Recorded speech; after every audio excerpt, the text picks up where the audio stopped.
स्वागत है आपका कैप्टन बीटो के चैनल में, जहां उसके फैक्ट सीरीज के 17 एपिसोड में हम एवेंजर्स एंड गेम से जुड़े कुछ अमेजिंग फैक्ट्स जानेंगे जो कि मोस्ट प्रोबेबली आप लोगों को शायद ना मालूम हो। और तो और कुछ ऐसे पॉइंट्स पॉइंट आउट करने वाले हैं जो आप लोगों ने देखा तो ज़रूर होगा बट नोटिस नहीं किया। तो बिना किसी स्पॉन्सर के चलिए वीडियो शुरू करते हैं। तो शुरुआत करते हैं मायावी महागुरु से, यानी कि डॉक्टर स्ट्रेंज से। एवेंजर्स एंड गेम के फाइट सीक्वेंस के दौरान हम देखते हैं कि डॉक्टर स्ट्रेंज के गले में आई ऑफ आगामोटो है, जो कि वहाँ नहीं होना चाहिए था, क्योंकि आई ऑफ आगामोटो एवेंजर्स इन्फिनिटी वॉर में थैनोस ने क्रश कर दिया था। ऑब्वियसली ये एक मिस्टेक है और इसीलिए ये सिर्फ आपको इसी सीन में दिखेगा। इसके अलावा आप कोई भी सीन उठा ले, चाहे वो डिलीटेड सीन भी क्यों ना हो, तो वहाँ पर आपको eye of Agamotto Doctor Strange के गले में नहीं दिखेगा। Maybe back to back Avengers Infinity War और एंड गेम की शूटिंग के वजह से ये मिस्टेक यहाँ पर रह गई थी। और ऐसी ही एक कंटिन्यूटी मिस्टेक हमें आगे भी देखने को मिलती है जब एंटमैन और वास्प उस वैन में जाकर उस क्वांटम टनल को ठीक करने में लग जाते हैं। और ठीक इसके बाद हम देखते हैं कि ब्लैक पैंथर गॉन्टलेट को लेकर भाग रहा होता है और इसी के पीछे जायंट मैन एक लेवियाथन को कहीं और फेंक रहा होता है। अब आते हैं अगले फैक्ट की ओर, जो कि ये है कि क्रैगलिन जो हमें गार्जियन ऑफ गैलेक्सी की मूवीज में देख चुका है, वो एवेंजर्स एंड गेम के शूटिंग्स के दौरान तो था बट फाइनल कट में वो नहीं था और उसकी जो पोजीशन थी उसे मूवी में ग्रूट से रिप्लेस कर दिया गया था। एंड इस बात से कंफ्यूज मत होइएगा, क्योंकि शॉन गन जो कि क्रैगलिन का रोल निभाते हैं वो ग्रूट का मोशन कैप्चर भी करते हैं। तो बहुत से लोगों के मन में ये कन्फ्यूजन हो सकता है कि वो जो वहाँ पे स्पॉट किए गए थे वो ग्रूट के रोल के लिए थे, लेकिन मैं आपको बता दूं कि हाल ही फिलहाल में रिलीज़ किए गए एवेंजर्स एंड गेम के VFX ब्रेकडाउन के एक सीन में हमें देखने को मिला है कि क्रैगलिन अपने पूरे आउटफिट के साथ इस पोजीशन में खड़ा था। वहीं बकी के बगल में हम एक मोकैप कैरेक्टर को देख सकते हैं जिसके हाथ में कुछ ऐसा गन है जो कि बहुत हद तक मैच खाता है ग्रूट के हाथ में दिखाए गए गन से, जो कि एवेंजर्स एंड गेम के प्रोमो में यूज़ किए गए थे। प्लस एंड गेम में बकी के बगल में कोई भी नहीं दिखता है, जबकि यहाँ BTS में आप एक कैरेक्टर को देख सकते हैं। प्लस शॉन गन ने यहाँ पर मोशन कैप्चर वाला सूट नहीं पहना है, तो ऑब्वियसली वो किसी और के लिए वहाँ पे मोशन कैप्चर नहीं कर रहे थे। प्लस आई होप आप लोगों ने हॉवर्ड द डक को तो यहाँ पर नोटिस किया ही होगा, जो कि हमें गार्जियन ऑफ गैलेक्सी में दिख चुका है। नोटिस से याद आया, क्या किसी ने इस सीन में इस औरत के सिर पर ये निशान पे गौर फरमाया था और इस औरत की आंखों के नीचे ये डार्क कलर पर, जो कि आपको काइसिलियस की याद दिलाती है। जी हाँ, वही काइसिलियस जो डोरमामू को पूछता था। और इसी प्रोसेस के दौरान हम उसके फोरहेड पे इसी तरह का एक निशान भी देख सकते हैं, प्लस उसकी आंखों के नीचे इसी तरह के डार्क कलर्स भी थे, जिससे हमें ये पता चलता है कि ये लोग डार्क डायमेंशन से पावर ले रहे हैं। अब यहाँ पर ये सोचने वाली बात है कि क्या ये एंशिएंट वन के जैसे पावर्स लेकर यहाँ लोगों की मदद कर रहे हैं, या फिर वो लोग डोरमामू को मानते हैं, पूछते हैं काइसिलियस की तरह। खैर, इन दोनों से कुछ भी हो, लेकिन जब अर्थ पे हमला हुआ तो ये लोग एवेंजर्स का साथ देने के लिए वहाँ पर मौजूद थे, तो मैं इन्हें अच्छे लोग ही मानूंगा। और क्या आपने ये नोटिस किया था कि यहाँ पर वास्प के लिए उसके पीछे से एक छोटा सा पोर्टल खुला था?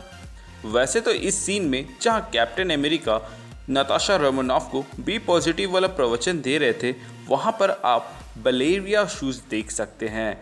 ये वो शूज़ हैं जो बैले डांस में यूज़ किए जाते हैं और ये एक इशारा या फिर कहीं कॉल बैक हो सकता है नताशा रोमानोफ के पास्ट की ओर, जहां उन्हें रेड रूम में ऐसी ट्रेनिंग दी गई थी, जिसके कुछ झलक हमें एवेंजर्स एज ऑफ अल्ट्रॉन में दिखाए गए थे। अब जब नताशा रोमानोफ की बात हो गई हो तो चलिए अब हॉकाई पर आते हैं। क्या आपको मालूम है कि रेड स्कल ने वॉर्मिन में जितने भी आने वाले लोग थे उन सब के पिता का नाम लिया था, लेकिन हॉकाई के केस में उसने उसकी माँ का नाम लिया था। एडिथ हॉकाई की माँ का नाम था और वो उनसे बहुत प्यार करते थे, लेकिन हॉकाई की कभी अपने पिता के साथ पटरी नहीं खाई, और ऐसा इसलिए था क्योंकि उसके पिता पियक्कड़ थे और वो दारू पीने के बाद से मार काट और गालियाँ देते थे।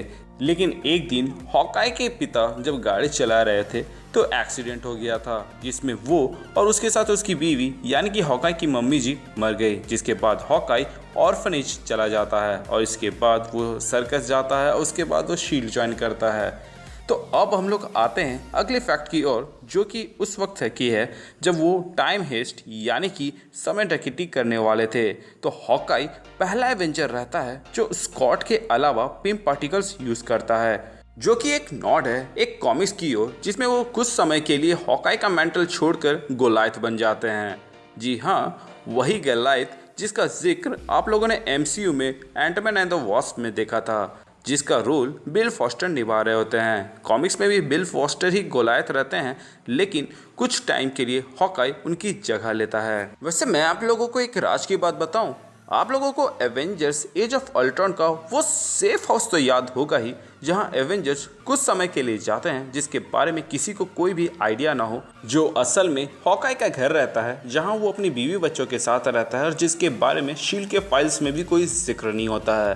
तो क्या आपको मालूम है कि ये जगह एक्चुअली में है कहाँ? यहाँ पर एक्चुअली से मेरा कहने का मतलब मार्वल सिनेमैटिक यूनिवर्स ही है।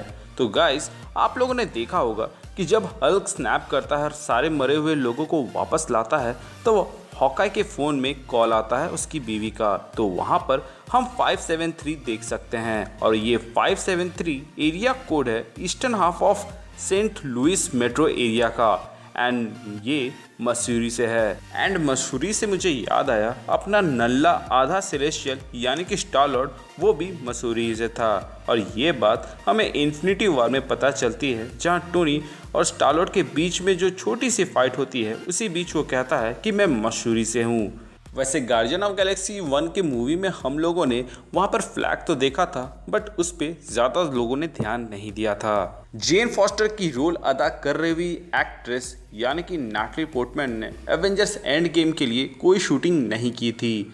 ये जो आप लोगों ने मूवी में देखा वो असल में थॉर 2 द डार्क वर्ल्ड के अनयूज्ड वीडियोस या फिर कहीं एक्स्ट्रा फुटेज से लिए गए थे। वैसे उन्होंने इस मूवी के लिए अपनी एक डिस्टिंक्ट वॉइस प्रोवाइड की थी, जो कि कहीं दूर में चल रहे गपशप के लिए था। अब आते हैं कैप्टन अमेरिका की ओर। अब जब कैप्टन अमेरिका पास्ट में पिम पार्टिकल्स चोरी करने जाते हैं और जब उनके ऊपर शक होता है और पुलिस उनके पीछे पड़ती है, तो वो कवर लेने के लिए एक ऑफिस रूम में घुस जाते हैं और वो ऑफिस रूम रहता है पेगी कार्टर का, जहाँ पर अगर आप ध्यान से सुने तो आपको बेडरॉक वर्ड सुनाई देगा, जो कि इशारा हो सकता है कैप्टन ब्रिटेन की ओर, क्योंकि कैप्टन ब्रिटेन का असली नाम ब्रायन बेडरॉक रहता है। वहीं D23 एक्सपो में हमें ये पता चला कि व्हाट इफ के एक एपिसोड में हमें स्टीव रॉजर्स की जगह पेगी कार्टर को सुपर सीरम लेते हुए दिखाया जाएगा और वो कैप्टन अमेरिका नहीं बनेगी बल्कि कैप्टन ब्रिटेन बनेगी। खैर, अब आते हैं उस सीन में जहां थैनोस अपने शिप से एवेंजर्स हेडक्वार्टर्स पे अटैक करता है। तब हमें वहां पर एंटमैन के पीछे वॉर मशीन का वो न्यू आर्मर दिखाई देता है। इसी सीन में रोडी मेडे बोलता है, जो कि एक इंटरनेशनल डिस्ट्रेस कॉल है शिप्स और एयरक्राफ्ट्स के लिए रियल वर्ल्ड में। हमें एक ग्रैंड सैल्यूट स्कॉट लैंग को देना ही चाहिए, इसलिए नहीं कि वो वापस आके बाकी सारे एवेंजर्स के अंदर एक उम्मीद की किरण फिर से जगाई, बल्कि इसलिए क्योंकि जो बंदा कैप्टन अमेरिका सिविल वॉर में ज़मीन में लेटे हुए ऑरेंज स्लाइसेस की डिमांड कर रहा था, एवेंजर्स एंड गेम आते आते तक वो इतना बड़ा और जिम्मेदार हो गया कि खुद से ऑरेंज के स्लाइसेस लेकर खा रहा है। In short, Avengers end game में स्कॉट लैंग का यहाँ पे ऑरेंज स्लाइसेस को खाना एक कॉलबैक हो सकता है कैप्टन अमेरिका सिविल वॉर का, जहां वो फाइट एंड होने के बाद से ऑरेंज स्लाइसेस का डिमांड करता है। जिस तरह पत्थर में काय बैठ जाती है, उसी तरह आप एवेंजर्स एंड गेम में कॉर्क के शरीर के ऊपर काय लगा हुआ देख सकते हैं। तो गाइज, ऐसे तो बहुत सारे फैक्ट्स है एवेंजर्स एंड गेम के अंदर, जैसे कि यहाँ पर 616 लिखा हुआ होना, जो कि अर्थ 616 की ओर इशारा है, जो कि असल में कॉमिक्स में प्राइम अर्थ का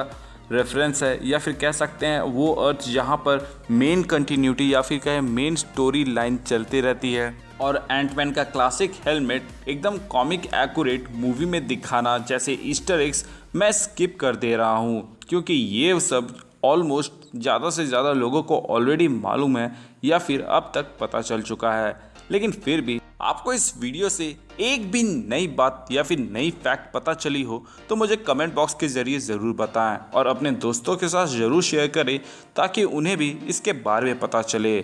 और क्योंकि ज्ञान बांटने से बढ़ता है तो इसमें ना ही आपका घाटा है ना ही हमारा घाटा है। तो वीडियो को लाइक एंड शेयर करना ना भूलें एंड अपनी राय मुझे कमेंट बॉक्स के ज़रिए ज़रूर बताएं कि आप ऐसे ही और भी एवेंजर्स एंड गेम से रिलेटेड फैक्ट्स जानना चाहते हैं या फिर किसी और चीज़ से रिलेटेड। अगर मेरे चैनल में नए हैं तो चैनल को सब्सक्राइब कर दें एंड मुझे फेसबुक एंड इंस्टा में फॉलो करना ना भूलें क्योंकि मैं एक एक करके अब ये सारे फैक्ट्स वहाँ पर भी डालना शुरू कर दूँगा। एंड आपको और भी अमेजिंग फैक्ट्स जानने हैं तो आप इससे पहले के सारे एपिसोड्स देख सकते हैं जो कि बहुत ही इंटरेस्टिंग है। अगर आपको मेरा ये चैनल अच्छा लगा हो तो चैनल को सब्सक्राइब करना ना भूलें और अगर आप लोगों ने चैनल को सब्सक्राइब कर दिया है तब तो अब आपको मालूम ही होगा कि हमारे चैनल का सिर्फ एक ही मोटो है और वो ये है कि लोगों की मदद करें, अपना ख्याल रखें और कीप मूविंग फॉरवर्ड का रट लगाकर आगे बढ़ते रहें चाहे कुछ भी हो and if possible save one.